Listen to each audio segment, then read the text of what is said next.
بسم اللہ الرحمن الرحیم وعینان کالماویتین استکنتا بکہفی حجاج صخرۃ خلط موردی۔ ان اشعار اس شعر میں شاعر نے اونٹنی کی آنکھ کا ذکر کیا ہے۔ تو اونٹنی کی جو آنکھیں ہیں وہ کیسی ہے؟ تو ایک آسان تشبیہ اس میں بیان کر دی ہے، عینانی کالماویتین۔ الماویتو کا معنی ہوتا ہے المرأۃ آئینہ۔ تو عینانی کالماویتین، لہا عینانی، اس کی دو آنکھیں ہیں، کالماویتینی، جو کس کی طرح ہے؟ آئینوں کی طرح ہے۔ جیسے آئینہ صاف شفاف چمکدار ہوتا ہے، اس کی آنکھیں بھی بڑی صاف شفاف چمکدار ہیں۔ لیکن ان آنکھوں کا ذکر کرتے ہوئے کہا کہ استکنتا، استکنا یہ الکنو سے بنا ہے۔ الکنو کا معنی ہوتا ہے کسی بھی چیز کا چھپ جانا۔ استکنتا کا معنی وہ چھپی ہوئی ہے، یعنی استقرتا قرار پکڑی ہوئی ہے، ٹھہری ہوئی ہے، رکھی ہوئی ہے۔ بکہفے، کہف کا معنی ہوتا ہے غار، تو کہفینی یہ تثنیہ ہے، اضافت کی وجہ سے اس کا نون گر گیا ہے۔ بکہفینی، استکنتا بکہفینی، اور وہ دونوں آنکھیں دو غاروں کے اندر رکھی ہوئی ہے۔ آنکھ دیکھتے ہیں کہ آنکھ کس کے اندر ہوتی ہے؟ گہرائی میں ہوتی ہے۔ یہ ہڈی ہوتی ہے، اس کے اندر گہرائی ہوتی ہے۔ تو گویا کہ گہرائی کو اس نے کس سے تشبیہ دی ہے؟ غار سے تشبیہ دی ہے کہ اونٹ کی آنکھیں جو ہے اس کے ابرو جس ہڈی پہ ابھر نکلتے ہیں وہ ہڈی بہت نمایاں ہے اور اندر مانند غار ہے۔ حجاج، الحجاج کہتے ہیں اس ہڈی کو جس کے اوپر ابرو ہوتے ہیں۔ یہ جو ہڈی ہوتی ہے پیشانی کی، اس کو کیا کہتے ہیں صاحب؟ حجاج کہتے ہیں۔ تو بکہفی حجاج، بکہفینی من حجاجینی، اس کی دونوں آنکھیں دونوں ابرو کی ہڈیوں کے نیچے جو غار ہے، جو گہرائی ہے، اس میں رکھی ہوئی ہے۔ اب اس کے بعد صخرتن کا لفظ آیا ہے۔ الصخرۃ کا معنی ہوتا ہے چٹان۔ تو یہ جو آنکھ کے اوپر جو ہڈی ہے، یہ ہڈی کس کی بنی ہوئی ہے صاحب؟ من الصخرۃ، چٹان کی بنی ہوئی ہے، یعنی چٹان نما مضبوط ہڈی کے غار میں اس کی دونوں آنکھیں رکھی ہوئی۔ کیا بتانا ہے صاحب؟ ہے نا، سمجھ میں آ رہا ہے صاحب؟ نہیں آ رہا ہے؟ ہاں۔ قلتی موردی، پھر چٹان کا ذکر کیا۔ قلتی موردی، قلت کہتے ہیں اس پتھر کو جو پانی کے اندر پڑا ہوا ہوتا ہے۔ جو پتھر پانی کے اندر پڑا ہو وہ بڑا شفاف ہوتا ہے۔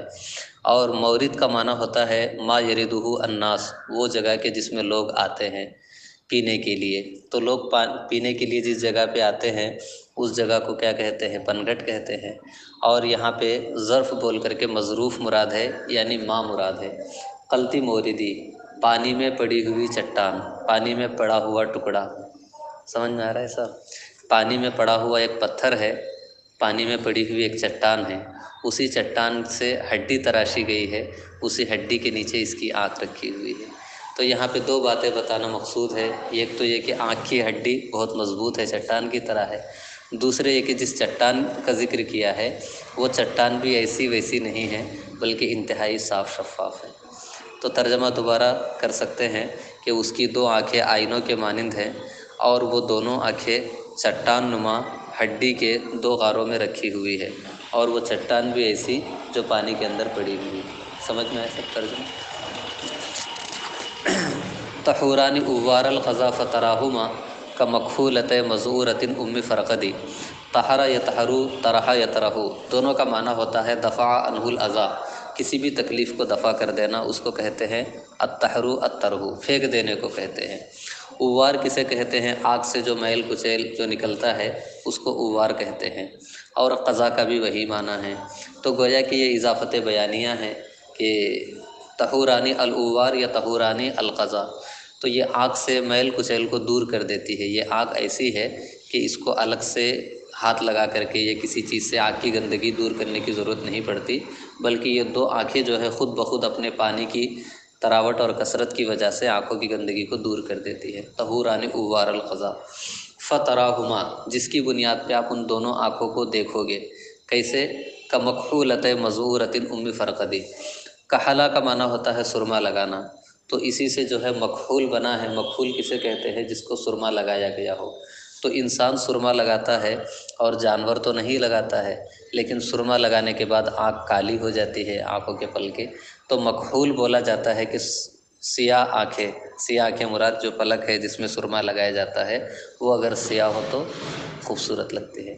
کمکحولۃ، سرمگی آنکھیں۔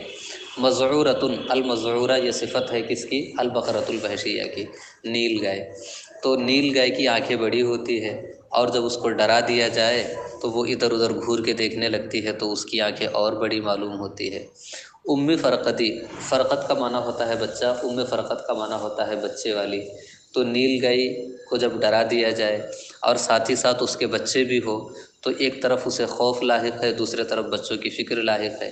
ایسے وقت میں جو اس کی آنکھیں ہوتی ہے، سرمگی آنکھیں، ان آنکھوں کی طریقے سے میری اونٹنی کی آنکھیں ہیں۔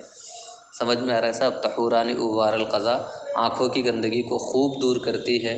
فتراہما، تم ان کی دونوں، اس کی دونوں آنکھوں کو دیکھو گے، کمقفولت مزورت ام فرقدی، کہ بچے والی خوف زدہ نیل گائے کی دو سرمگی آنکھوں کی طریقے سے اس کی آنکھیں ہیں۔ یہ تو ہو گیا سب آنکھوں کا تذکرہ۔ آنکھ کے بعد کان باقی ہے نا۔ وصادقتا سمع التوجس للسرى لحجس خفی او لصوت مندد۔ صادقتن کا معنی ہوتا ہے سچا، السمع کا معنی کیا ہوتا ہے صاحب؟ سننا ہوتا ہے، اور چونکہ سننے کا آلہ کیا ہے؟ کان ہے، تو کان کو بھی کیا کہتے ہیں؟ سمعن کہتے ہیں۔ قرآن پاک میں آیا ہے ختم اللہ علی قلوبہم وعلی سمعہم، تو یعنی وعلی آذانہم، اللہ نے ان کے کانوں پہ مہر کر دی۔ تو سمعون کا ایک معنی سننا بھی ہوتا ہے، اور سمعون کا ایک معنی کان بھی ہوتا ہے۔ التوجس کا معنی ہوتا ہے سننا۔ تو صادقتا اذنی السمع، یعنی صادقۃ الاذنی، وہ سچے کان والی ہے، کس میں؟ فی الاستماعی، سننے کے معاملے میں۔ جب کوئی بات سننے کی آتی ہے تو وہ صحیح سنتی ہے، غلط نہیں سنتی۔ تو پہلا جو سماع ہے وہ کان کے معنی میں ہے، اور جو توجس آ رہا ہے وہ سننے کے معنی میں ہے۔ تو وہ سننے میں سچے کان والی ہے، سننے میں سچے کان والی ہے۔ للسرا، سرا کہتے ہیں رات کے سفر کو۔ یہاں پہ لام جو آیا ہے یہ وقت کو بتانے کے لیے ہے۔ وقت سیر اللیلی، رات میں چلنے کے وقت کسی بھی آواز کو سننے کے معاملے میں اس کے کان بڑے سچے ہوتے ہیں۔ تو رات کو چلنے کے وقت سننا، کیا چیز سن سکتی ہے؟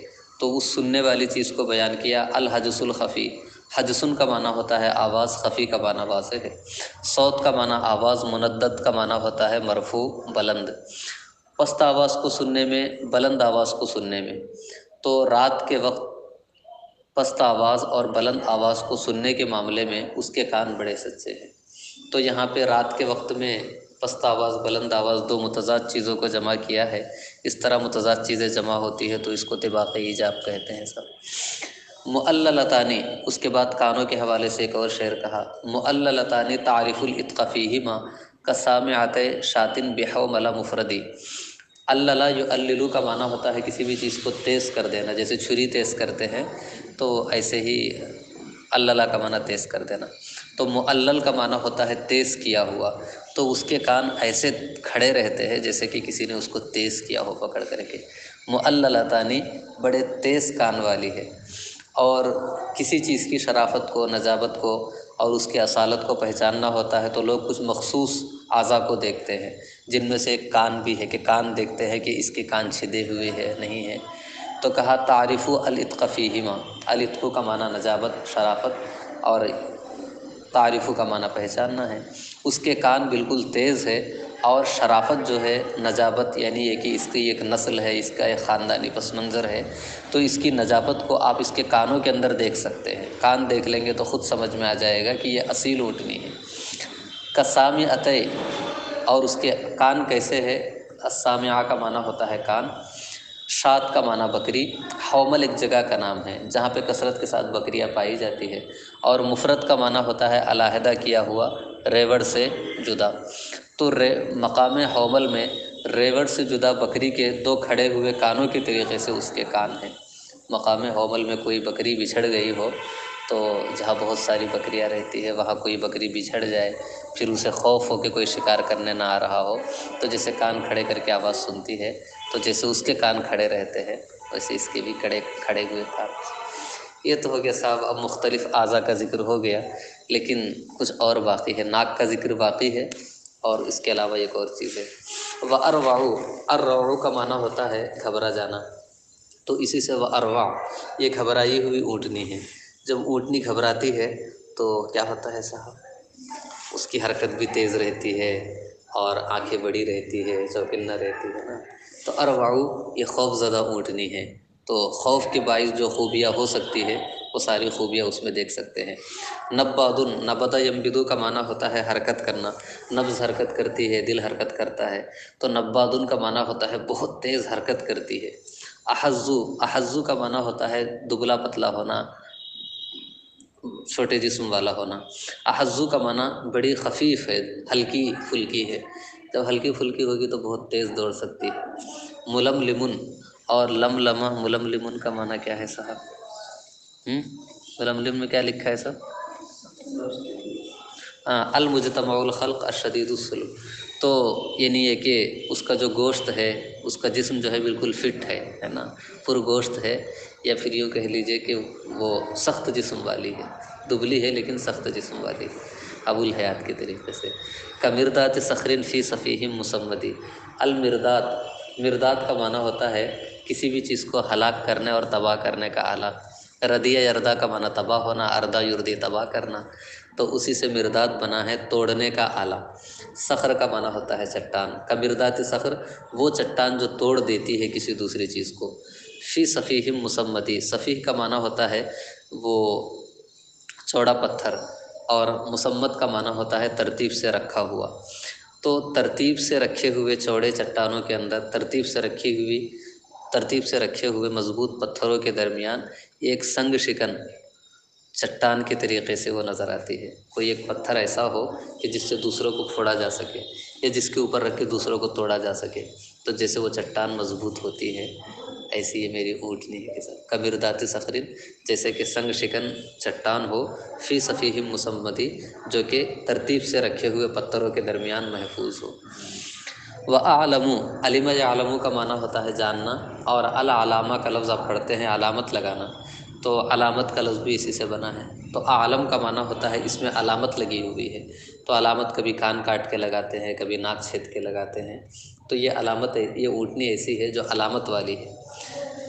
مخروط من الانف مارن، مخروط خرطہ کا معنی ہوتا ہے چھید دینا، اور انف کا معنی ناک ہے، مارن کا معنی ہوتا ہے ماں لانا، جو نرم حصہ ہوتا ہے جس کو ناک کا باسا کہتے ہیں۔ تو مارن من الانفی کا معنی ہوتا ہے ناک کا باسا، تو اس کے اوپر جو ہے علامت لگی ہوئی ہے، اس کے ناک کا باسا چھیدا ہوا ہے، سب ناک جو ہے ایسے کاٹ دی گئی ہے، جس سے معلوم ہوتا ہے کہ یہ اصلی اونٹنی ہے۔ عتیقن، یہ جو ہے شریف الاصل ہے، ثابت الاصل اونٹنی ہے۔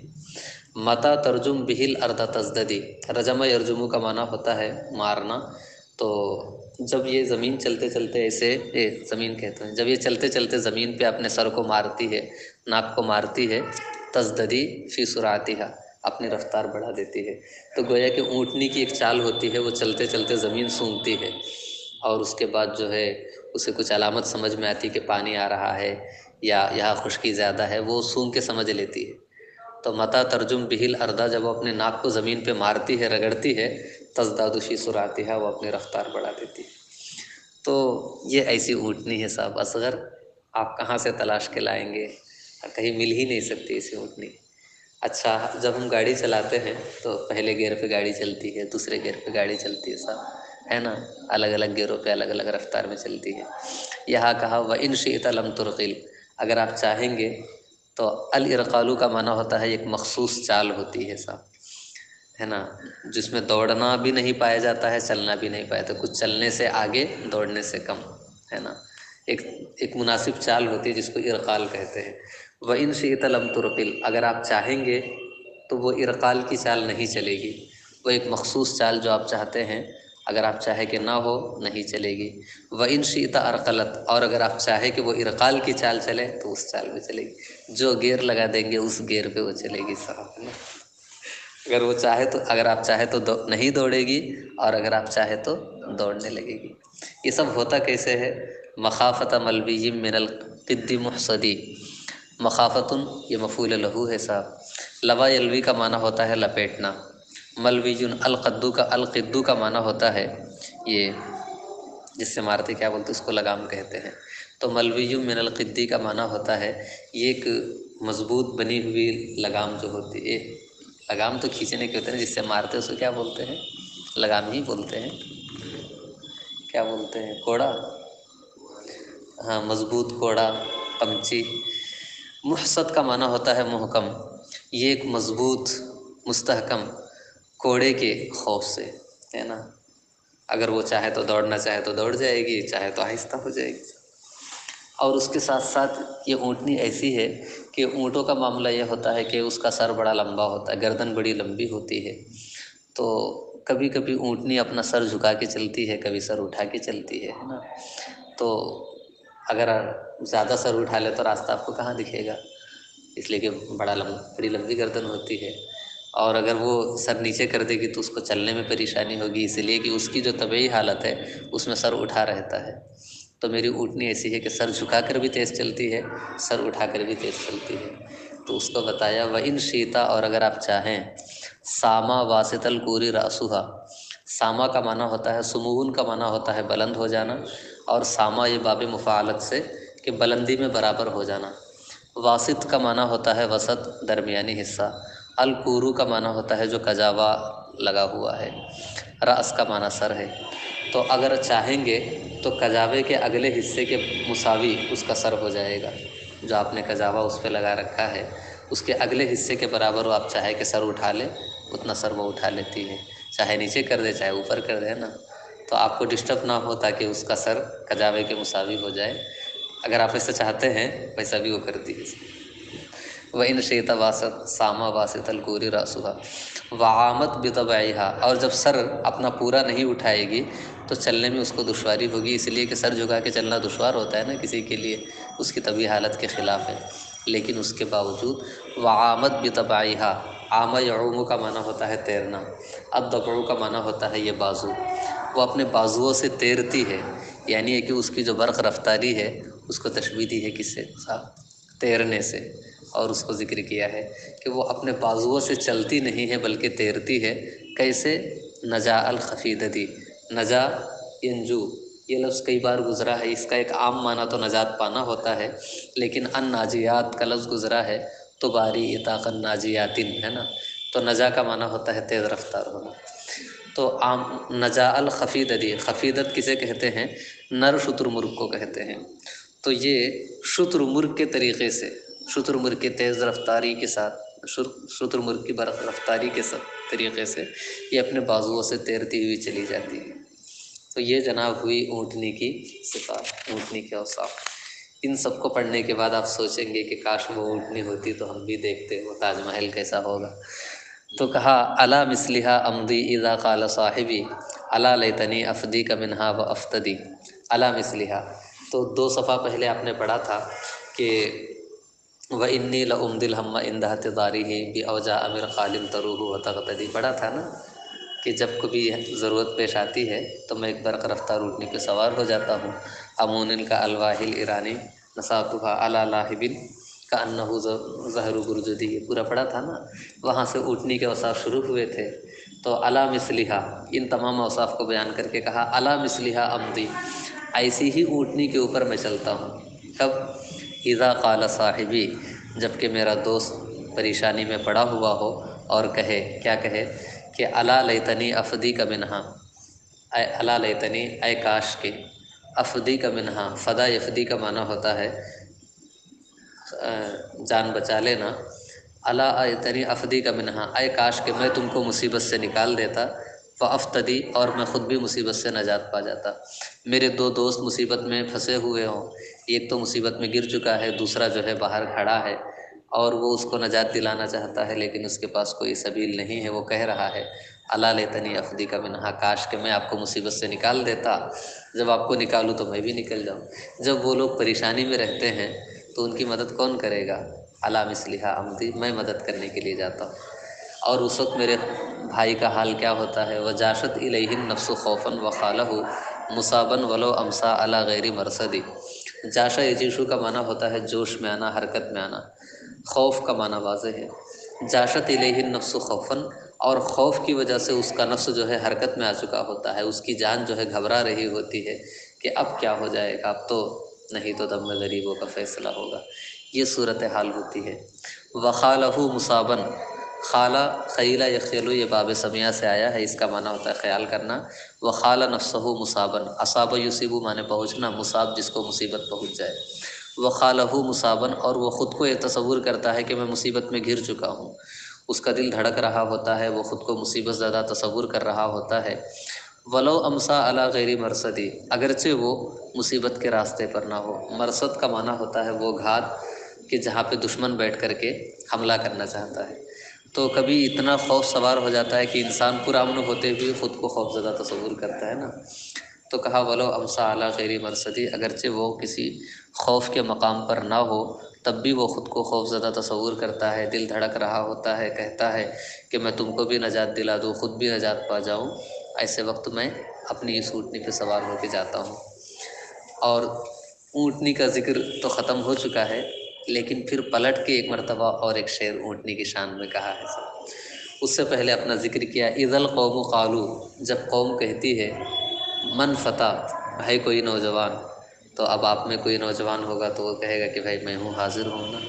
تو یہ شاعر کہتا ہے جب قوم کہتی ہے کون نوجوان ہے، خلت اننی انیت، انیا انا یا انی کا معنی ہوتا ہے مراد ہونا، اسی سے معنی بھی بنا ہے اور اسی سے فعل مجہول انیا مراد لیا گیا۔